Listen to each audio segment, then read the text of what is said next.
Pemirsa, Yahya Khalil Stakuf menegaskan dirinya akan menjalankan amanah hasil keputusan Muktamar yang menobatkan dirinya sebagai Ketua Umum Pengurus Besar Nahdlatul Ulama PBNU masa khidmat 2021-2026. Di tengah desakan pengunduran dirinya yang santer terdengar, beredar dari hasil keputusan rapat harian Syuriah NU, Gus Yahya menolak lengser.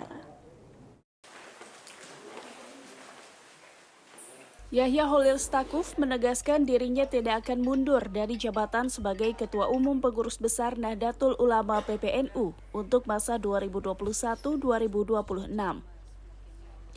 Hal itu dinyatakan untuk merespons desakan pengunduran dirinya dari hasil keputusan rapat harian Syuriah NU yang suratnya beredar di publik belakangan ini.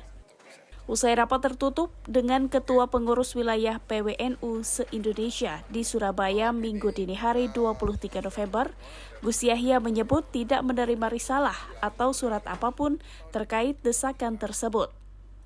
Bahkan menurutnya, rapat harian Syuriah berdasarkan ADART organisasi NU tidak berwenang memberhentikan fungsionaris termasuk Ketua Umum PBNU. Dengan jajaran Syuriah saya sudah bertemu sejumlah dan semua yang sudah saya temui menyesali karena mereka tidak mendapatkan informasi yang utuh pada mulanya.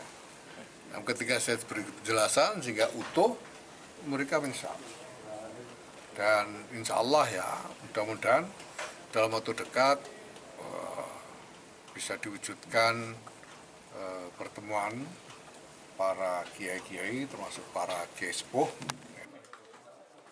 Gus Yahya tidak menampik jika polemik pengunduran dirinya sebagai Ketua Umum PBNU salah satunya terkait dengan pertemuannya dengan Perdana Menteri Israel Benjamin Netanyahu.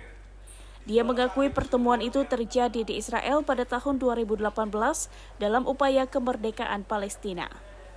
Menurutnya, para ketua pengurus NU se-Indonesia sudah mengetahui hal itu, namun saat Muktamar pada 2021 tetap memilihnya sebagai Ketua Umum PBNU. Dari Surabaya, Jawa Timur, Hanis Nasrullah, Kantor Berita Antara mewartakan.